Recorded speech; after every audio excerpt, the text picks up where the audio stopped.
Hereby I open this academic ceremony at Maastricht University. First of all, I welcome our candidate of today, Mrs. Jana Charlotte Hegenbaert. She will defend her academic thesis, The Transcriptions of the Ever-Changing Heart from Development to Senescence. Welcome all members of the degree committee here present, in particular the two supervisors, Professor Leon de Wind. He is Professor of Molecular Cardiovascular Biology at Maastricht University, and Professor Monika Stol. She is Professor of Statistical Genetics also of Maastricht University. Welcome. Welcome to all members of the other members of the committee, and I will introduce the opponents later during the ceremony, because if I mention them now, you will certainly forget. Welcome all present here in the aula and the followers of the live stream.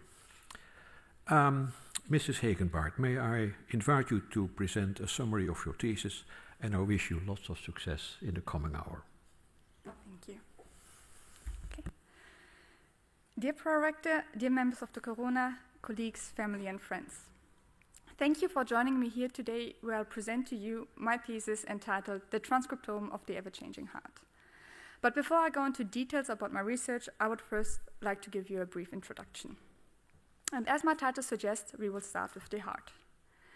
All of us sitting here together should know that the heart is one of the most important organs in our bodies. It literally keeps us alive. And even though researchers have tried to unravel its secrets for decades now, there are still some mysteries yet to be solved.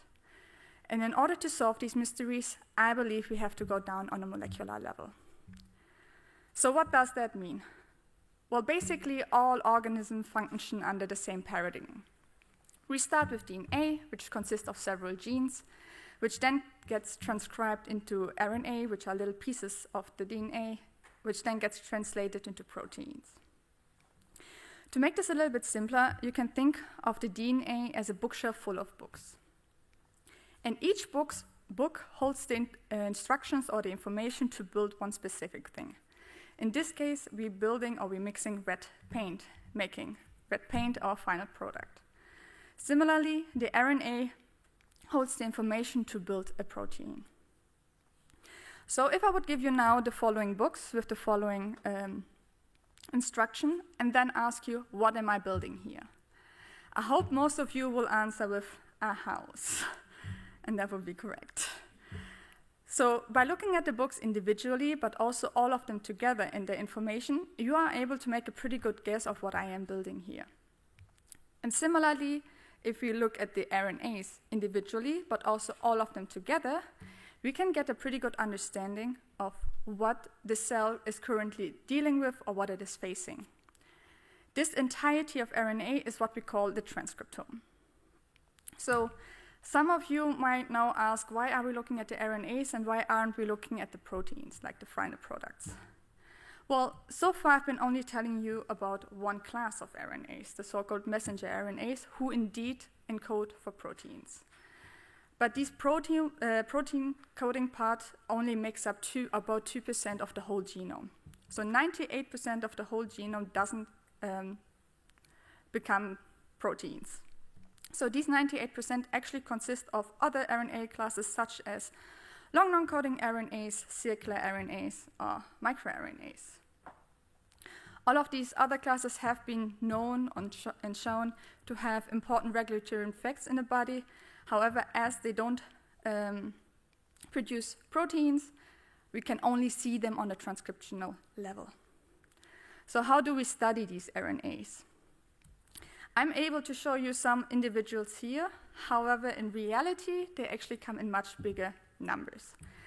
In such high numbers, actually, that a person is not able to comprehend this information.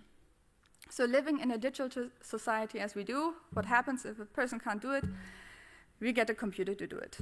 So researchers have facilitated bioinformatic tools and pipelines who are able to comprehend such a big amount of data and information and help us along the way of understanding the transcriptomical changes. What changes am I talking about?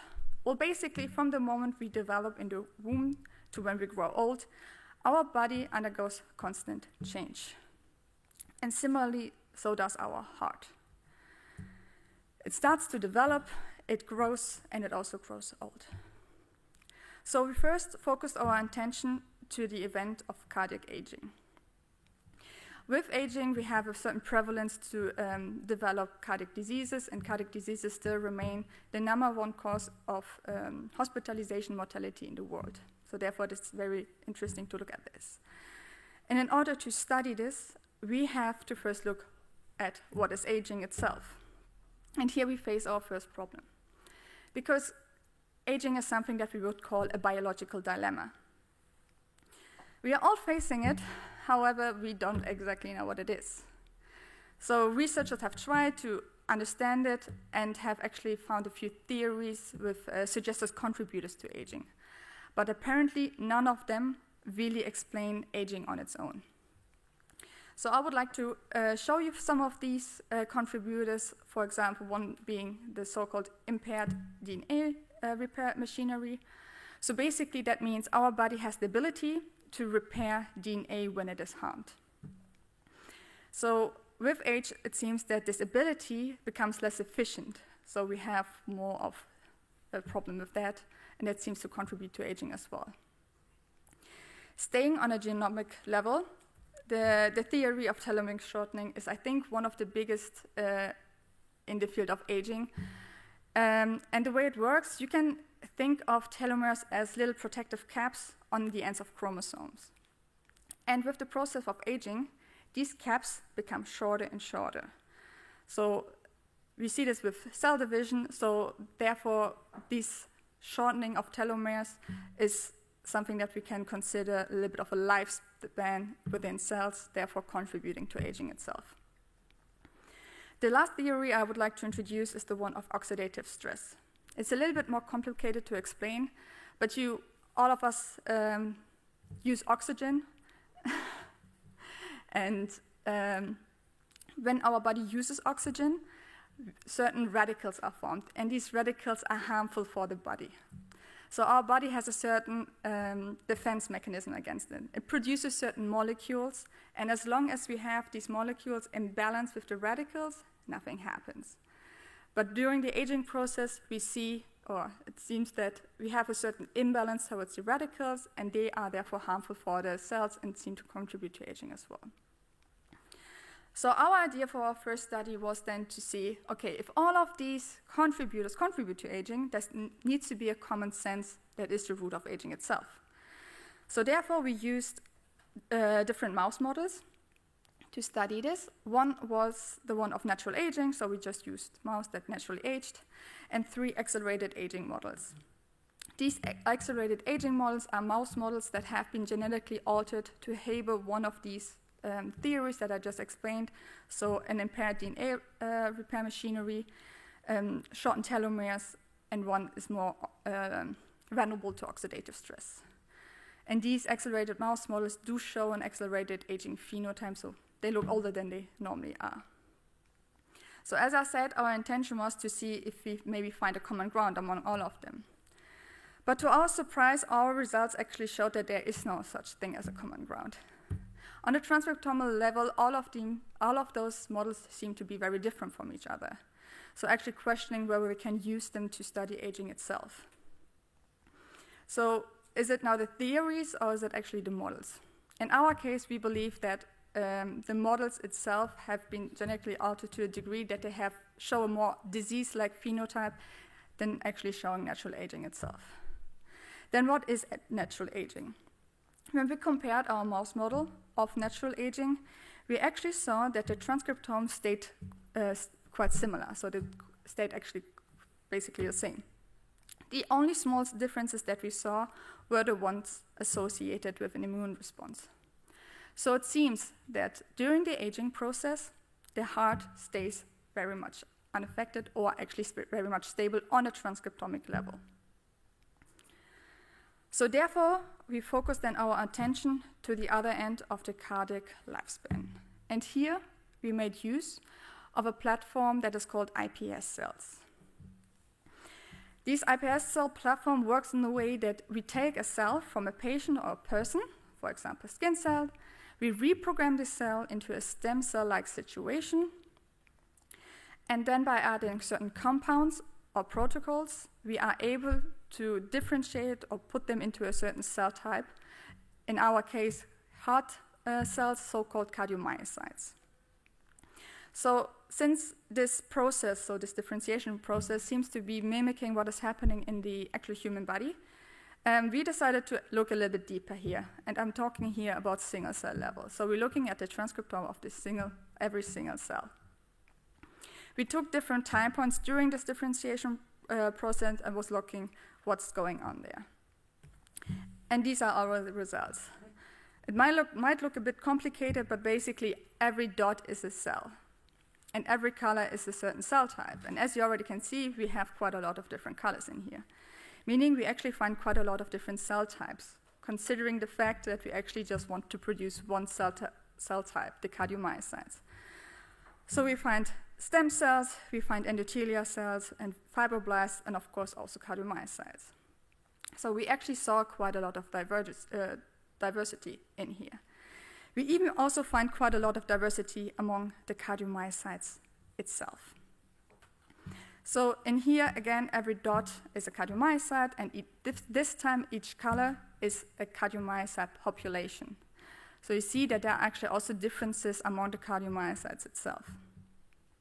Well, is that not now good or bad that we have different population? Well, actually in the adult human heart, we do know that there are different types of cardiomyocytes there. But now, of course, that leads a little bit to the question, the ones that we produce in a cell culture situation, are they actually the same as the ones that we find in the adult human heart? So this is what we wanted to tackle next. So here we used a machine learning algorithm. Machine learning algorithm is basically a machine that is learning by itself how to find the differences between certain classes, in this case population. And we did this 2 times. One time on the cell culture cardiomyocytes and one time on the adult human cardiomyocytes. And then we compared both of them. You can think of this machine learning algorithm basically as a decision tree. So at each node, the machine learning algorithm has to make a choice. Am I going now for the left population or am I going for the right population? And this is done by looking at the expression levels of genes. So by comparing these 2 different machine learning algorithms, we were actually able to reduce the information from 26,000 genes down to 108 genes. So 108 genes seem to be enough, or holding enough information to differentiate between the populations in a cell culture situation as well as in the adult human heart. But of course, that doesn't answer the question itself of how similar are these cells to another. So therefore, we used one of the machine learning algorithms, the one that has been trained on the adult human heart, so it's able to see the differences between the adult human heart. And we started adding our cells in there to see which population are they most similar to. And we did that, of course, for each cell separately. So in the end, we come up with, we can actually see that our cardiomyocytes from our cell culture situation are quite similar to populations that are present in the adult human heart. However, there are also some populations in the adult human heart that we can't find in the cell culture situation. So maybe that raises a little bit the question of how different are these populations, or what's the difference between the population. And here I have to make a little excursus again. So our heart consists of 4 chambers: left, right, the atria, and the ventriculus. So the atria are the chambers that receive the blood. They have normally thinner walls, they have also faster contraction, and the ventriculars are the chambers that pump out the blood. They have normally thicker walls and slower contraction. So you see that there are differences between the areas of where you might pick the cardiomyocytes from. on a functional level, but also, for example, electrophysiological level. So it seems that also on a transcriptomical level, we can see differences. So we used our machine learning algorithm then to make a prediction of what kind of, or how many atrial and how many ventricular cardiomyocyte we could find in our cell culture experiment. So here we found that we found around 30% atrial cardiomyocytes to 70% ventricular cardiomyocyte at early stages during the differentiation of cardiomyocytes, which then actually become, during the differentiation process, reduces a little bit to 10% of atrial cardiomyocytes and 90% ventricular cardiomyocytes. So we do find characteristics in our cell culture situation that seems to be more atrial and more ventricular. And on the other hand, we do find this 10 to 90 ratio also in the adult human heart. So therefore, we can actually conclude that within our differentiation process from iPS to cardiomyocytes, we're actually producing cardiomyocytes that seem to have quite a lot of similarities to the adult human heart on many different levels. And with this, I would like to come to an end of my presentation, where I try to show you a little bit of insights to the transcriptomic during specific stages of the heart. And with this, I'm giving back the word to the prorector. Thank you very much for your clear presentation. The opposition will be opened by Professor Paul Volders. He is Professor of Genetic Cardiology at Maastricht University, and he is affiliated with the Maastricht University Medical Center. Professor Volders. Thank you, Mr. Prorector. Dear candidate, congratulations. It's a very nice piece of science that you produced. I liked it for two reasons at least, many reasons, but two for at least. First of all, you did a meticulous job and the analyses and the importance of addressing the aspect of aging. But moreover, it created so much more new stuff for additional studies hereafter. And that is always a good thing about a thesis as well.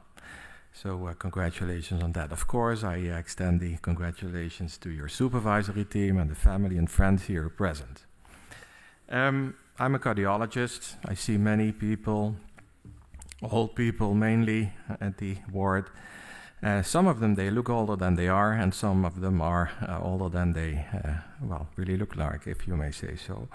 And that also holds for their hearts. And so I was specifically interested in understanding from your thesis what makes a difference. Why in the old person with a bad heart can transcriptomics explain that the heart is as poor as it is in its function at that point in time? But then in chapter 3, for the models that you chose, it's not the answer. There is no clear answer for the mice models that you choose of why the process of aging could be related to the damage of the repair of damage, or the telomere length, or the oxidative stress aspects. And that is then bringing back the question, so what does explain aging of the heart in a patient gradually, or on average like 70, 80 years of age before dying? And you then remain rather vague on page 59 by saying, in the human heart, it is mainly because of processes like hypertension or hyperlipoproteinemia or other processes that affect the heart, but it's not so much clear what affects the transcriptomics to explain the aging. The mice, on the other hand, have no such signs of aging of their hearts. So if I were to have a heart that stays healthy as long as I live, I had to turn into a mouse.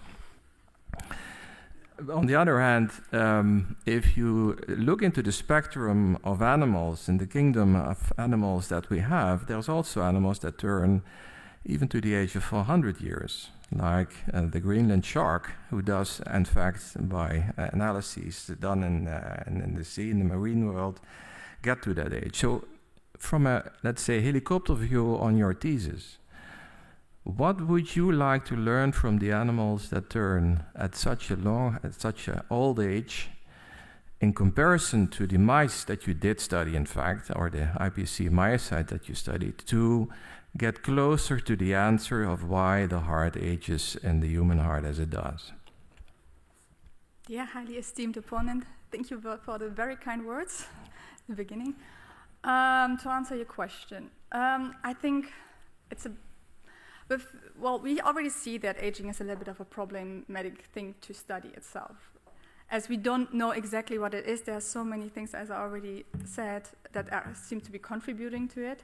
Mm-hmm. And of course, that is also sometimes taken from these animals who actually live longer than others, right? So how to put this into context?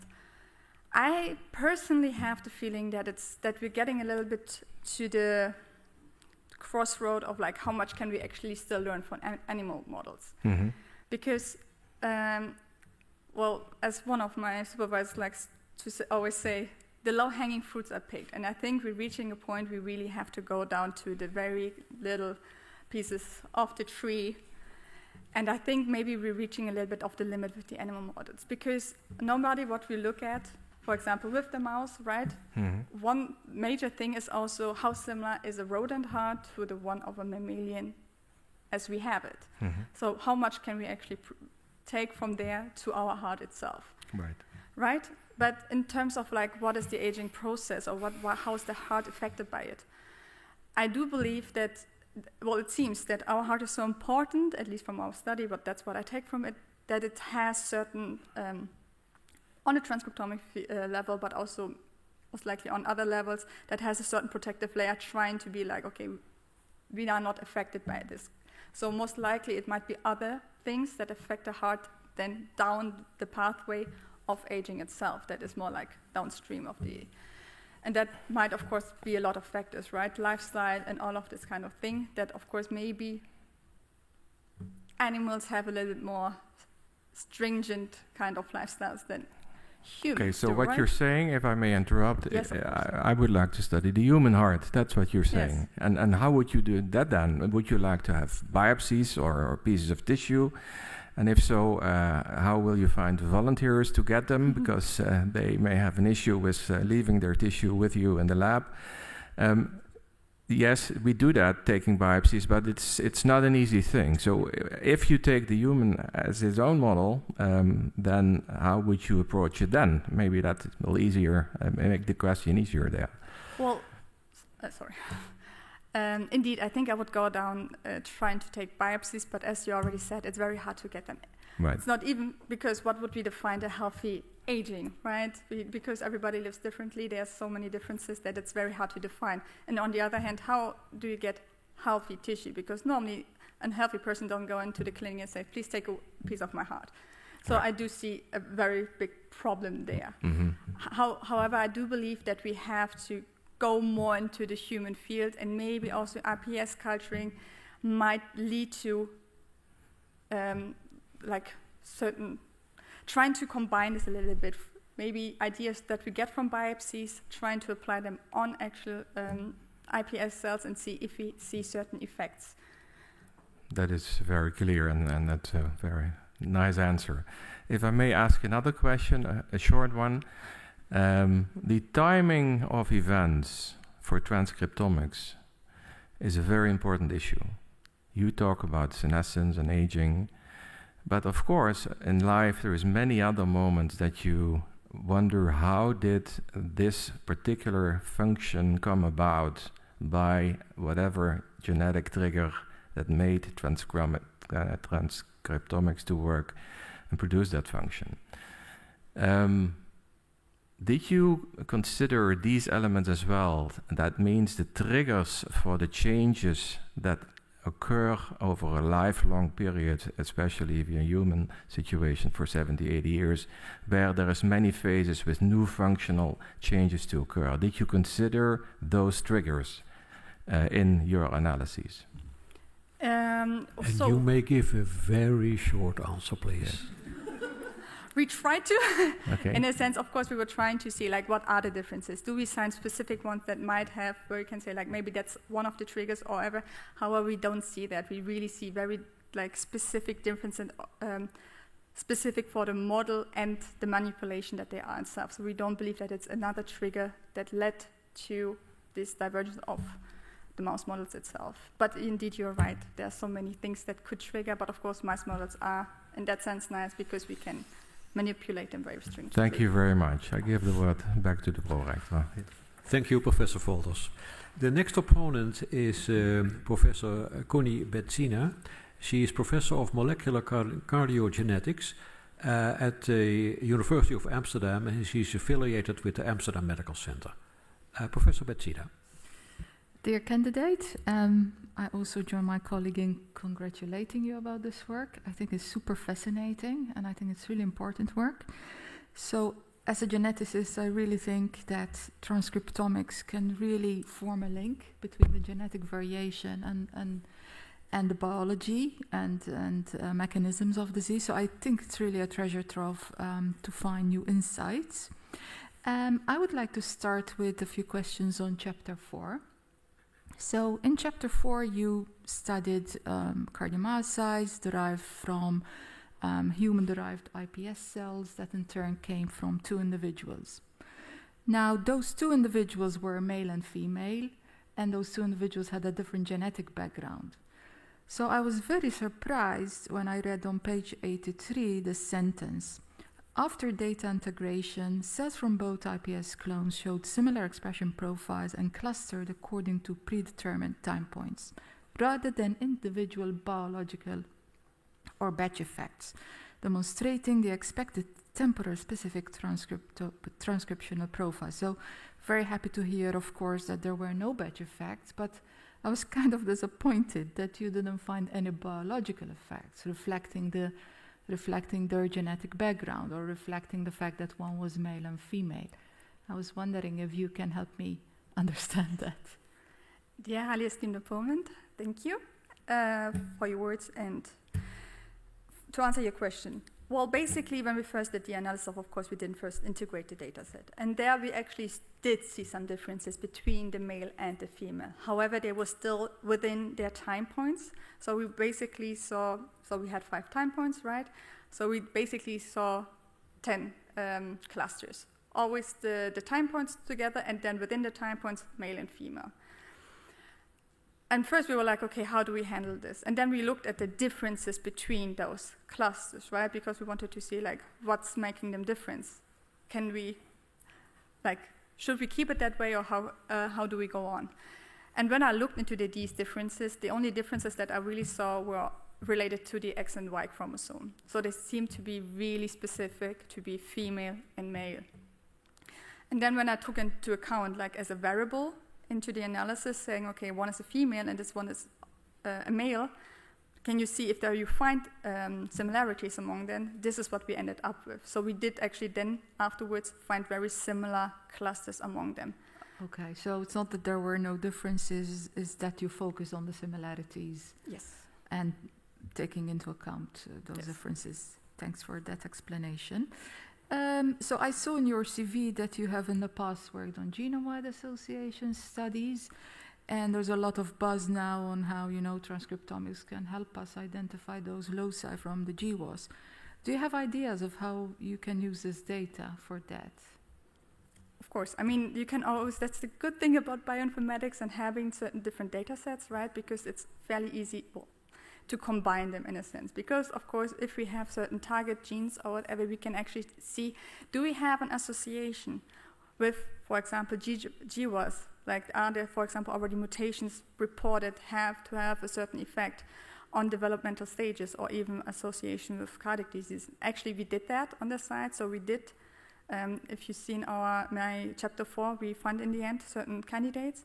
So we actually afterwards did go, make a screen and checked whether these have an association somewhere along the line with cardiac disease, and we actually found some. So some of them have been already reported to have mutation associated with cardiac disease. Yeah, so indeed one of your signals, for instance, was GATA4. You're studying development, but GATA4 has been associated with cardiac conduction, for instance.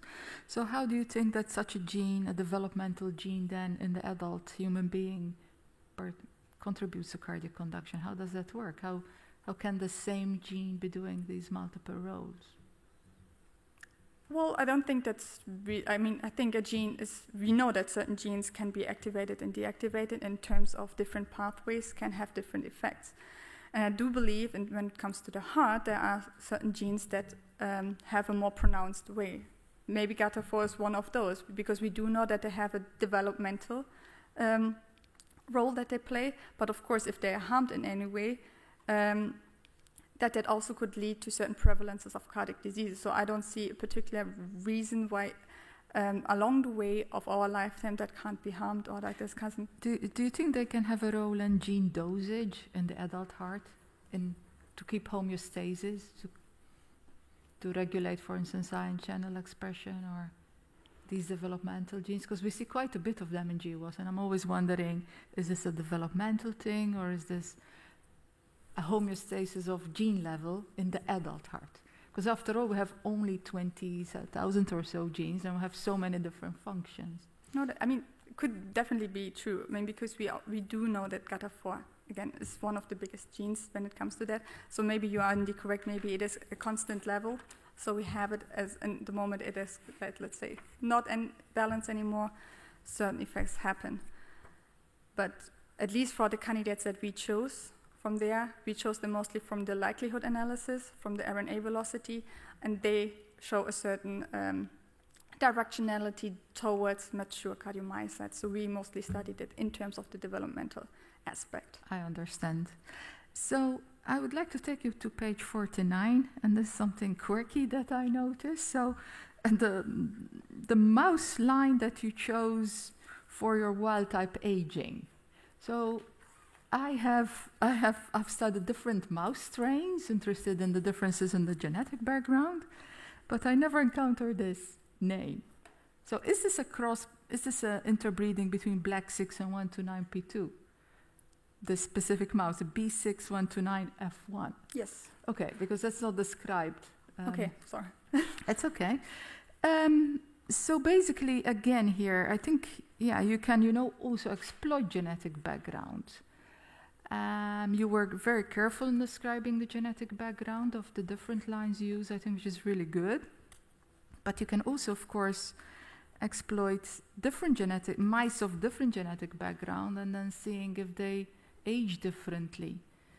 Have you considered that, or is this something for the future that... Well, we didn't consider it particularly, but of course we faced the issue since our mice are from different genetic backgrounds, right? And how to deal with this, how do we interpret the data?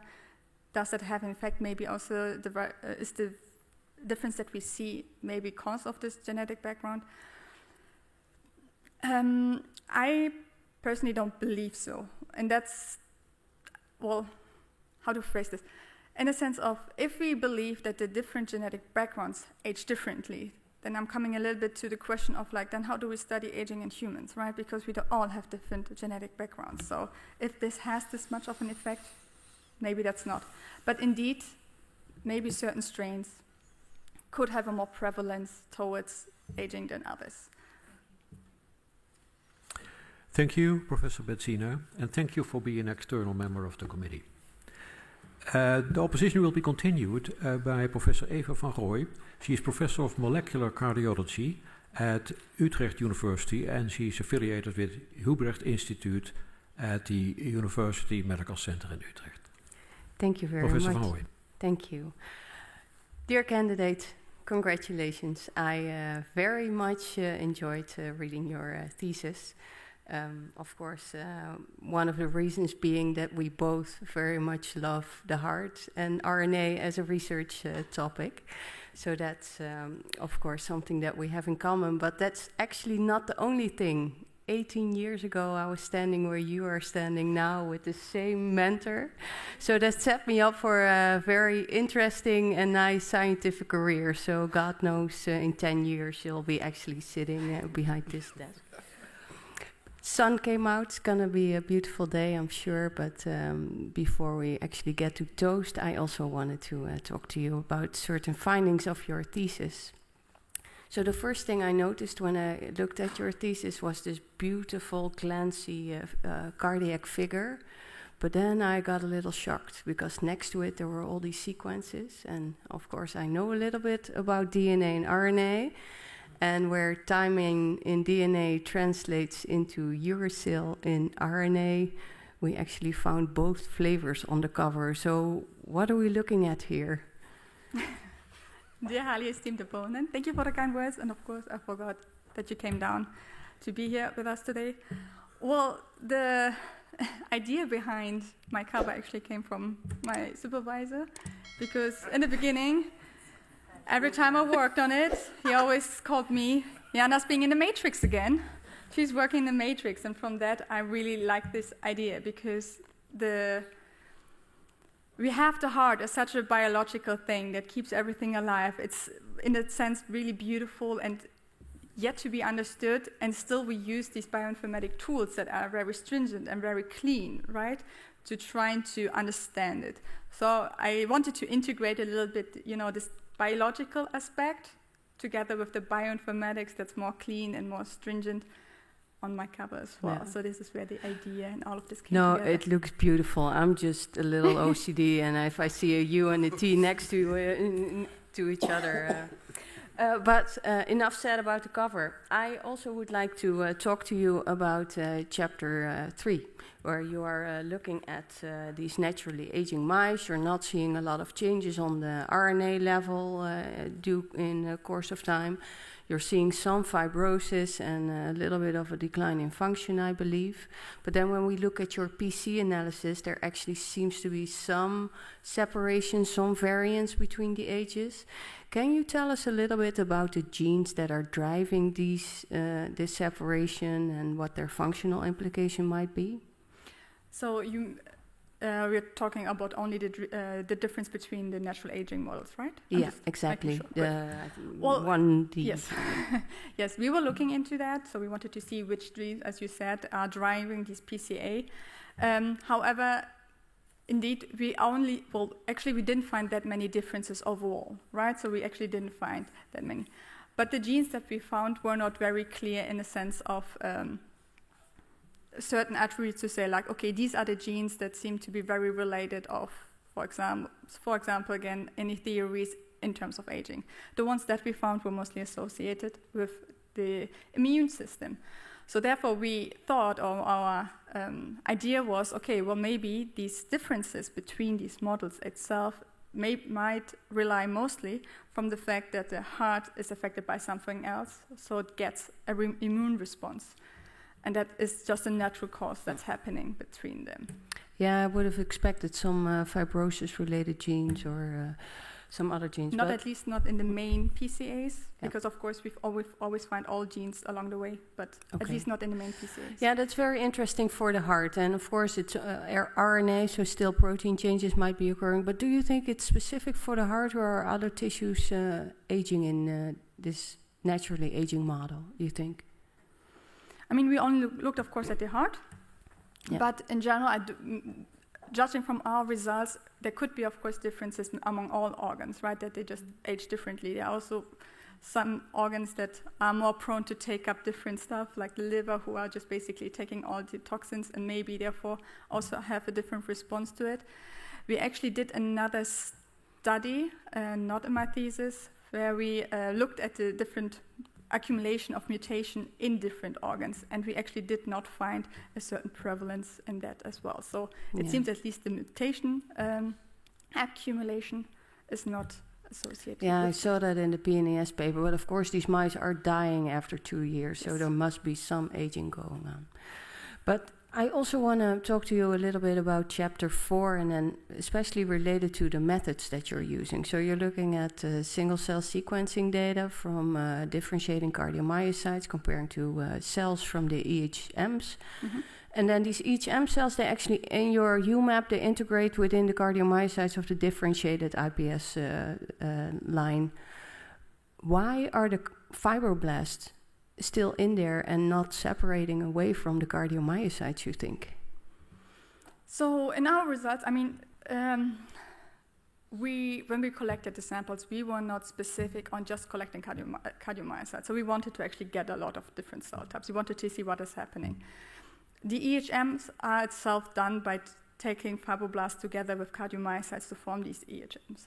So why don't we find like differences in a sense? I think that's mostly on one sense at the medical level, because we also find fibroblasts within the day 25 situation. And they seem to be more similar, the fibroblasts from the EHM, to the ones to day 25. So they clustered together to make the differences between the fibroblasts and the cardiomyocytes much more pronounced. Yeah, I'm just surprised that they're kind of intermingled. So really quickly, you're looking at cells that you're putting through a 30 micron strainer, and then you're also taking out the cells that have a higher level of mitochondrial reads above 20%, you're excluding them, which I think is actually a higher number in adult myocytes. With this method, you think it's optimal for selecting cardiomyocytes, or in hindsight, would you do it differently? Yes. Well, basically, we had a little bit of a discussion when we did this, because... It's also him again. Yeah. No, but because I was in the beginning a little bit more, let's include cells with higher amounts of mitochondrial genes, because cardiomyocytes have a high amount of mitochondrial genes in them. However, since we did intend then to compare them to a data set of the adult human heart, we wanted to keep those levels very stringent to make them more comparable, and they used also as well. And of course, it's also common sense to clean up the data, mostly in terms of that. But indeed, it was a little bit of a discussion point. Should we do it or should we not? But in the end, it's always better to go more stringent to make it more comparable. But yeah.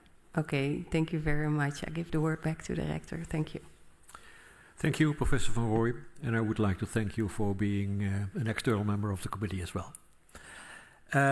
The next opponent is Professor Schurgers, Leon Schurgers. He is Professor of Biochemistry of Vascular Calcification at Maastricht University, and he is also Secretary of this committee. Professor Schurgers. Thank you, Mr. Prorector, dear candidate. Also, I want to congratulate you with this very nice and highly scientific work. And I learned a lot, I have to say, during the last weeks reading this booklet, because I'm working on vascular biology, more on proteins, less on RNA, and less on the heart. So thank you for that. You also combined different fields of expertise. You used cell biology, you worked with the wet lab, bioinformatics, artificial intelligence. And I think that is a great achievement, bringing all these fields together, because I think this is the way forward. I also want to congratulate your promoter team, because doing your PhD, you never do that alone. So with this. And before starting my questions, I want to get a bit more familiar with you as a candidate, because I was born in Germany, like you, and I work in the Netherlands. So I ask you a few questions, and you're only allowed to choose one answer. Yes. Germany or the Netherlands? Germany. Recklinghausen or Maastricht? Maastricht. Marianne Rosenberg oder André Hazes? Oh gosh, Rosenberg. Wurst or frikandel? Wurst. All the way. DNA or RNA? RNA. Development or senescence? Ooh, development. Wet lab or computer? Computer. Good that you say this last answer, because within your propositions you have two propositions of J.K. Rowling. So I guess you're a fan of Harry Potter? Okay. So there is also a famous saying of J.K. Rowling that says, "Never trust anything that can think for itself if you can't see where it keeps its brain." Do you trust your results? Because I haven't said that before. Dear highly esteemed informant, thank you for the nice words. Do I trust my results? Wow. When it comes to computers and using them, I think the one thing that we always have to keep in mind that we're trying to apply mathematical models on biological data, right? But biological is more fluid. We can't always fit computational models. So I think we have to always keep that in mind. However, of course, we can try to get as close as possible to make an estimation to understand how it goes, right? Because So what you put in, you most likely get out. I think when it comes to results, we always have to see it a little bit with a but I think that also applies to the wet lab. Yeah. So I read your thesis, like I mentioned before, and then you always start with the title. And I want to challenge the title. So when did you make the title? Was that when you started this work 5 years ago? Or did you came up with the title now at the end when having all the results? It was at the end. It was at the end. It was at the end. Okay, so the ever-changing heart. Yes. Is that backed up by your data in chapter 3 and 4? No. Well, basically, the ever-changing heart, because, I mean, I chose this because I think everybody believes the heart to be ever-changing, right? Because it grows with that, it does all of this with us together, it is mostly effective not mostly effective, but we think it's effective when it comes to aging, right? But indeed, what we actually saw in our data is that it's not that affected, at least in terms of the aging process. So starting then with chapter 3, yes. Because this is beautiful. You see these mice and this naturally or normative aging, you see no differences over time. And then you are surprised. And actually, I want to question that. Why should you be surprised? Because these mice are genetically identical. They receive nice food. They all sit in the same environment, so they naturally age. Do you not have a model for centenarians rather than for disease? Good question. But, well, I think we have to see a little bit here, because we initially did this analysis to trying to find, because we did a deep sequencing, right? We wanted to actually find if we can maybe find a long non-coding RNA associated with aging or however. We did not find that. And even in the natural aging process, we did only find 4 differentially expressed along the way. So this is already for us quite surprising, because we thought there would be so much different effect. Is that now because of the model itself? Well, could be, because of course we do know that mice don't age that much as maybe the humans do, right? So maybe that already has an effect on the data as well. However, since mice are commonly used to study aging, right? So we make these models that are supposed to show aging, then we also have to consider healthy aging as well. We have to make this comparison. So, and these mice are also kept in the same conditions. So agree, but if you look at humans, there's huge differences. Exactly. So we all eat hamburgers, some smoke, have bad habits, physical activity is an important issue. So how does it compare to your mouse model? Because you have actually quite healthy mice. I mean, I think this is a little bit what I was already going for before. I think the problem here is a little bit, maybe we're trying to, of course, unravel aging. We're trying to be clean with our data. We're trying to see, like, this is affected by what we, how we manipulated the mice itself, right? But it seems we don't see that much in itself. But indeed, in humans, we have so much more factors contributing to it. Right? We have the diet, do we exercise? Are we a lot of outside? Because we also know that UV light is affecting certain or suggested contributors, right? So there are so many factors. So how does it translate? Well, I will be honest, and I think that's maybe a little bit why we shifted away from aging, because I think it's very hard now to say, we take mice and we can now make clear conclusions now to the human, because there's so much that doesn't translate that well anymore. Yeah, I think we have many topics to talk about. So I learned a lot. I give the word back to the proactor, and thank you for your answers. Thank you, Professor Schurgers. The opposition will be continued by Professor Paula da Costa Martins, and she is Professor of Molecular Microvascular Biology at Maastricht University. Professor da Costa Martins. Thank you. Well, first of all, of course, I would also like to congratulate the candidates with this beautiful thesis, not only content-wise, but also very pretty, and extend my congratulations to the promotion team. I also noticed that you're a fan of Harry Potter, and since the perspective on love and death are major themes of the J.K. Rowling's books, I would like to quote something I read lately on a newspaper. The popular book series urges us to accept our mortality so we can fully experience human virtues, particularly the virtue of love. Every individual has a choice to accept or deny their mortality. So despite whether you accept it or not, your mortality, as scientists are still eager to understand and target the process of getting old, right? And that's what you beautifully did in this thesis. So that's why I would also like to discuss a little bit on chapter 3. Because actually the main message is that the heart doesn't seem to age, at least not the mouse hearts. So my first question is about the old hearts themselves. So phenotypically and functionally, did you see any signs of aging on those hearts? Dear highly esteemed opponent, thank you for the nice words. To answer your question, well, there have been some histology done on these samples, and there have been, like, you did see certain fibrosis among them. However, it's not like a specific phenotype that you were saying, like, okay, these need to be aged mice models, because how do you define that, right? And this is why we went down for the transcriptomic level. However, these are mice models that have been, or that are commonly used to study aging, so there has been a thorough characterization done on them on different levels, and some of them we actually chose because they have a certain prevalence for cardiac diseases overall. Even our natural aging, we used a hybrid that seems to have a prevalence when stressed to exhibit cardiac. So I'm talking about the natural aging. Yes. Okay, but then going back to the question of my previous colleague, do you trust your results? Because there are many papers showing that old mouse hearts do show systolic dysfunction, hypertrophy. So if your hearts didn't have these signs, how sure are you that you chose the right genetic background or, to induce aging?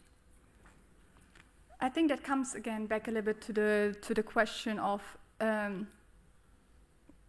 do we just choose the ones that we want to see, like the results that we want to see, right? Because if we say like there are mouse who have this and some mouse who don't have it, so what's then the reason? Is it because of the genetic background? Is it because they were stressed more? Or what is the underlying fact? However, all of them should age, right? So I personally believe the genetic background shouldn't have this kind of effect on the overall species of mouse or mice to show such a big difference in aging itself.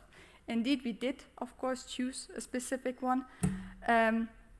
But that was also, of course, we wanted to study specifically the heart and its relevance to the cardiac aging in terms of that. Another question that goes back to a paper that was published this month. I hope you saw it.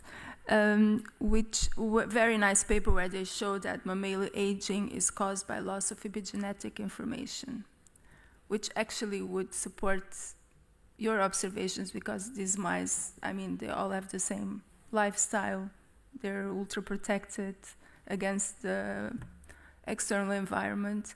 But knowing that, so what they did in this paper was that they induced epigenetic modifications, and then they took them away again, and they saw that there was more or less aging. So knowing that and knowing what you've learned during your studies, if you would be able to perform the same study but maybe with different conditions, how would you approach that? Depends on how much money you have. You have a lot of money. No, but I do believe, since we saw in our results that the genetic variation that we introduced into the mice showed more of a disease situation, but again, maybe it would be still valuable to actually use more mice, maybe even from the same genetic background, and use other theories that, for example, as you already said, is becoming more prominent. However, I do believe that I think I would still do the same also in iPS cells, because again, we're talking about human compared to mouse, right? And maybe there's just the difference between the mouse heart aging differently from the human heart. So even whatever we would then draw from the mice hearts, how much does it translate to the human? So I think I would then maybe try to have like a simultaneous study trying to affect both in a similar way, and then say, okay, do we see similar changes? Do we see different changes among them? And would you also consider the sex? Because now you have females and males, but your groups are quite small. So do you think that your results were also somewhat influenced by that? Our results, I don't believe, were influenced by sex. Again, one of the first things that I normally do if I have different genders to check if these genders cluster away from each other, do they show differences or not? In my analysis, they did not, so they were not affected by that. And this is why I would always include them, because, right, if you would just already pre-select for males, all conclusions that you can draw from results only affect males. So I would always include them. So I would try to make really a homogeneous group. And even if you see differences, that might be also very interesting to see, right? Because we do see, at least in humans, of course, also differences in aging in terms of female and males. And this last question, and maybe you can give a short answer. How does proposition number 11, I can read it in Portuguese, but I guess one of your paranames can read it in English? She wants to try. Number 11? In English or in Portuguese? What you want. I'll go for the English then.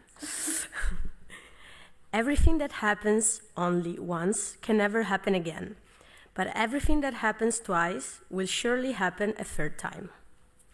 So I guess you will never do a PhD again, but how does that reflect in your thesis or during these 4 years, 3 years? I chose this phrase because through my PhD, the one thing that I think impacted me a lot was the statistics itself, right? Because statistic is something that is set in stone and it should apply to it. However, again, life doesn't particularly work as statistics, right? So if we see it once, we should also, if you see it once, maybe that's coincidence. If we see it twice, then we're trying to find a third one to make it significant, right? That's a little bit how it works, but it doesn't necessarily work that way. But indeed, I like this phrase because it combines this like a little bit more how's it called? Kind of saying come together with the science aspect of statistics itself and their appliance. Thank you. I give the word back to the prorector. Thank you, Professor da Costa Martins. The next and last opponent is Dr. Martina Calore. She is assistant professor at Maastricht University. Dr. Calore. Thank you. So, dear candidate, very congratulations for your thesis. I really enjoyed reading it and also learned a lot from it.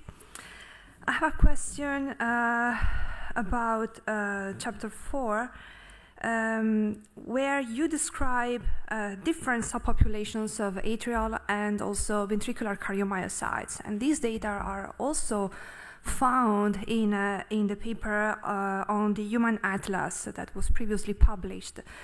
So I would like to know your idea of the role of the different subpopulations of atrial and ventricular cardiomyocyte in the human. So what do you think about it? What do you think is the role of these, but also on other cardiac populations such as fibroblasts? Dear esteemed opponent, thank you for your nice words. To answer your question, well, we do, of course, see different expression levels when we just check for atrial and ventricular marker. And this is why we were interested in looking in the prediction when we apply the machine learning algorithm. And what we found interesting there, and we also saw it, of course, with the markers itself, is that we have a shift from purely atrial cardiomyocytes to more ventricular cardiomyocytes. So we start with quite as I already showed, basically 30% atrial to 70%, and then it becomes less. So does that no mean the ventricular cardiomyocytes proliferate or become more, which is at least we don't see any proliferation markers in those, right? We only see a small subpopulation, so we don't believe in that. So maybe an idea would be that these atrial cardiomyocytes actually, with the aging process, become more ventricular. So it seems there is a certain kind of direction that they say, I'm becoming a ventricular cardiomyocyte. And that would be quite interesting to investigate, right? Because also there have been quite I think 2 protocols now published who try to make purely atrial or ventricular cardiomyocyte. But it would be cool if we have one protocol and there's just by adding a certain compound, just say, we already start with atrial, now let's make ventricular cardiomyocyte, or let's stay in atrial. So I do believe that there's quite a lot still to be discovered there. Okay, thank you. And I hope I have time for another quick question. So always on chapter 4, you describe your RNA velocity results, and you say that you found an intrinsic flow between day 10 and 25, and you attribute this to the protocol that you use when you generated the cells, such as the metabolic selection. So I would like to know that this is your hypothesis, but I would like to know if there is a bioinformatic tool that you could use to confirm, or what would you do to confirm your idea? To see if this flow, well, I think it's a bit hard because, of course, we still, when it comes to single-cell data and all of these kind of data sets, there are so many tools yet in development, and even RNA velocity, there's still so much more to be done there. Of course, because the way RNA velocity works is not just taking the spliced and unspliced, right? And this is where my hypothesis comes from, that it just can't find continuous flow anymore. So it finds like there's a gap between those because we do a selection, and then says like, okay, maybe then we just stay here. Cells decided to stay in this situation. How would we test that? Of course, we could just skip the selection, right? And just do again single cell sequencing without the selection, or actually within the selection, to see if we can breach that gap. That would be one way, but at least on the bioinformatics way, of course, you can see if you can do some tracing, but I do believe that you will always reach a certain point where you have to make a little bit of a but question there, in a sense of like, could be, could not be, because of course we're also working a lot with like likelihoods estimation in that context. Okay. I have another question then, since we have time. So on chapter 4, you show the similarity of differentiating induced pluripotent stem cells like cardiomyocytes to their human counterpart in adult. I find it really intriguing, but I was also thinking that your data could be useful to study also embryogenesis, and in particular defects that can occur during embryogenesis. So my question is, have you ever thought, or do you plan to compare your data to available data set on human heart from embryos? Yes, very short answer, no, but indeed it would be very interesting to, now that we compared them to adult human hearts, right, to make the same also with, let's say, earlier stages during the embryogenesis. Do we maybe even find some populations are more similar there or not? So where do we draw a little bit the line? Because of course, if we use only a data set on the adult human heart, the cell's trying to find their correspondence, right? So it would be very interesting. However, of course, when it comes to these, of course, there are some data sets published on that. We always have to keep a little bit in mind where they come from and a little bit the ethical problem that comes along with it. So we try to go with more the... I'm quite sure that you have noticed that the time for defending your thesis has passed. The committee will now withdraw to discuss the quality of your thesis, and in particular the quality of your defense. And please await our return with our result of the deliberation.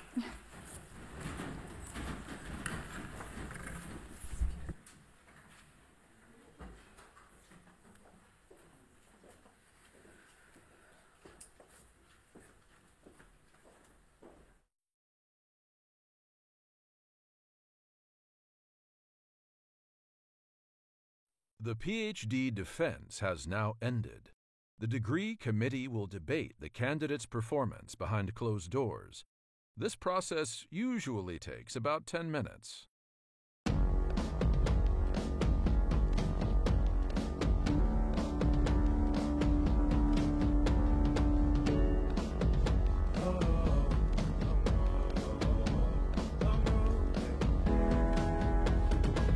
Long road to the south side. 7 miles in my rearview mirror, I know what it felt like. My goal's only getting clearer, east side to the west side. No place like home, if it's questions that you've got, go the extra mile and die.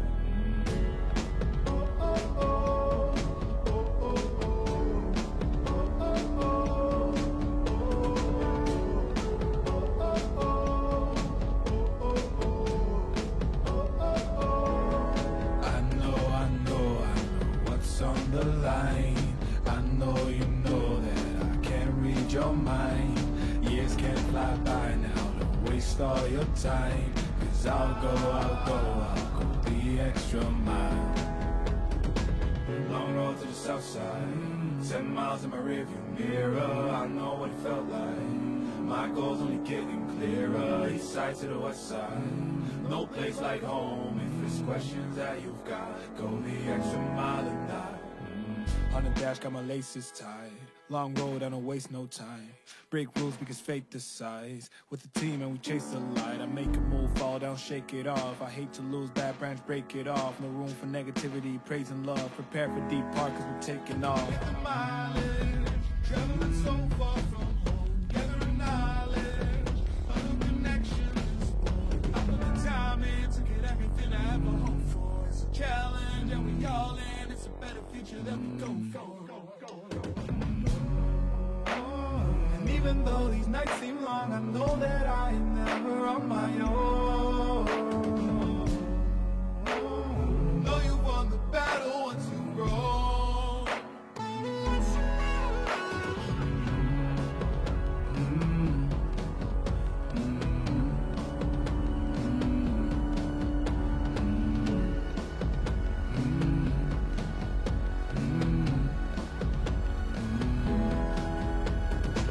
Long road to the south side, 10 miles in my rearview mirror. I know what it felt like. My goal's only getting clearer. East side to the west side, no place like home. If it's questions that you've got, go the extra mile and die.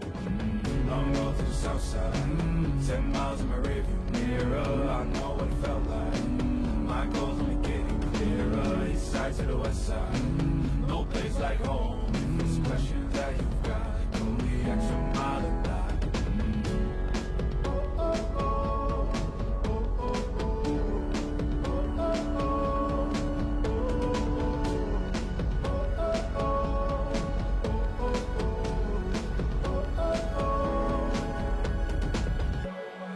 What's on the line?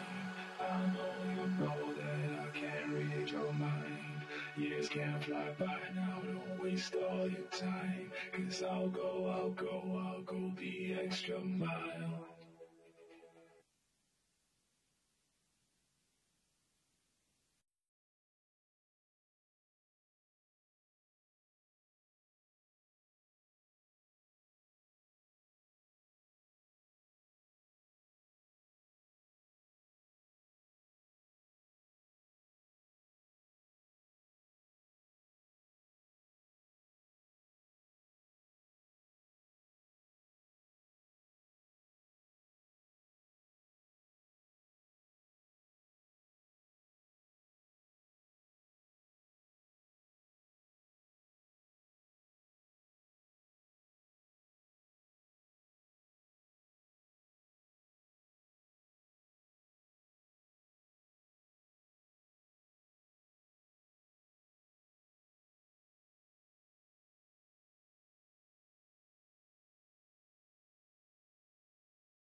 Mrs. Jana Charlotte Hegenbart.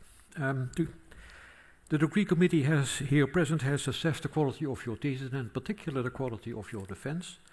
And in view of his positive verdict, and also taking into account your previous qualifications, the committee has decided to grant you the degree of doctor. Professor De Windt is authorized to confer upon you this academic distinction in accordance with Dutch university and law.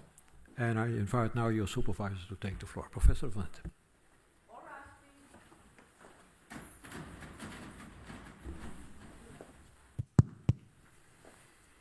Dear candidate,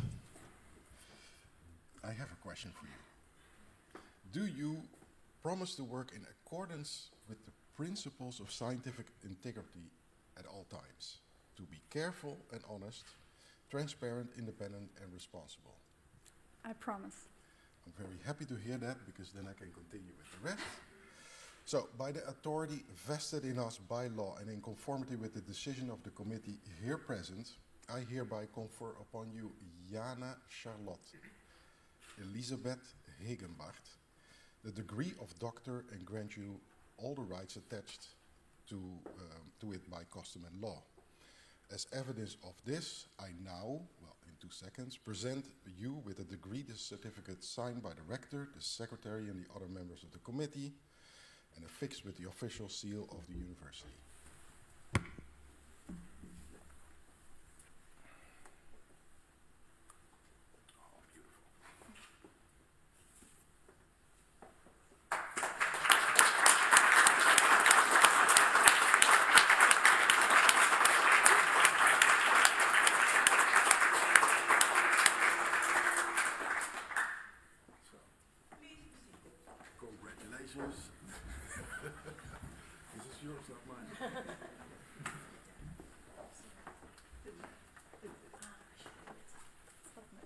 So, Jana, you were always the experiment in the lab, the experiment of all experiments. So, normally there's just one person who will give a laudatio, but everything is a little bit different with you. So, we're going to do it in a different way.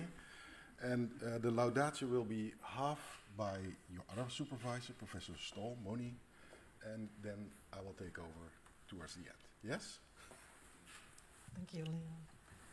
Yeah, Jana, congratulations at the end of the road, which you started as a bachelor student back in Münster. And I was very happy to see today in your defense that you have not forgotten about genetics. And then, I sort of sent you off to Maastricht and said, let's give it a try. How can she survive in a very challenging environment? COVID hit, so you had a double challenge to handle, and then 2 supervisors who talk totally different languages. Not only the German and the Dutch, but also the data versus the wet lab stuff. And I think what you showed today, which makes both of us quite proud, is that you can move in between the worlds of data science and lab science, and I think this is a great foundation for your future career. So I would like to congratulate also your parents, your friends, and I hope that you will still consider to stay in academia, and we will have that discussion in the future. Yes, I completely agree with these words, but so let's now take the perspective of mine. So a trained young scientist who was offered to me to become a PhD student because I received a, let's say, a subsidy from the European Communion, Marie Curie, a Marie Curie consortium on placentas. Don't ever ask me how I ended up studying placentas. So it was placental disease, preeclampsia. So I don't want to offend the ladies in the audience, but the placenta is not the most beautiful and aesthetic organ that you produce. You have much more beautiful organs.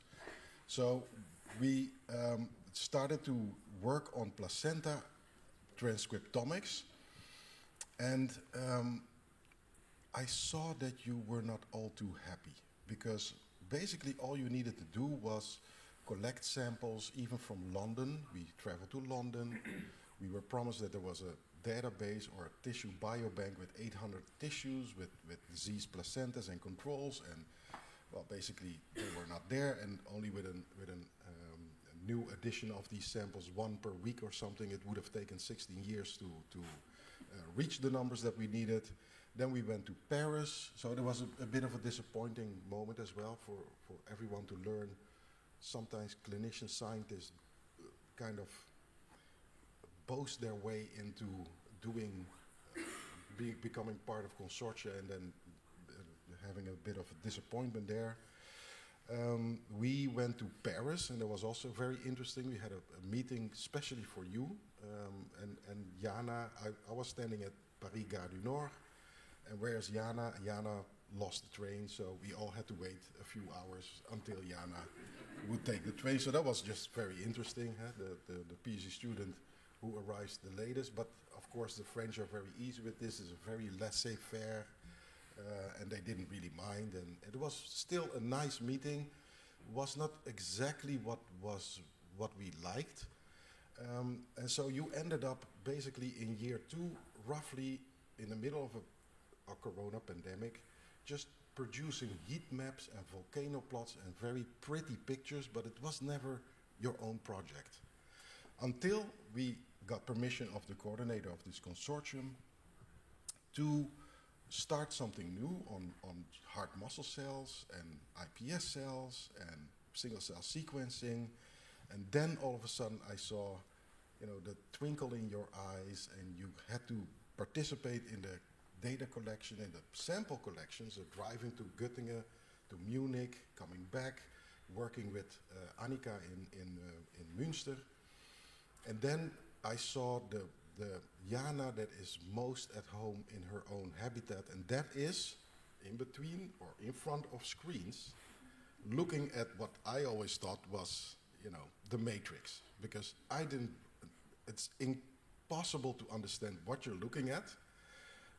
It really looks just like the matrix, and you use languages R and Seurat and Python, and I think that you actually feel a little bit like the superhero Neo or Trinity or Morpheus, if you move in between reality and the matrix, this digital reality.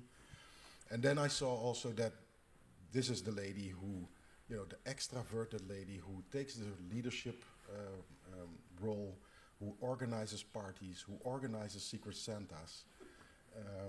And yeah, today, your other supervisor already said it, you did an absolutely fantastic job showing that the real juice of our life is just in between 2 worlds, in between Germany and Dutch, German and Dutch, in between transfections and Seurat or R, and in between reality and the matrix.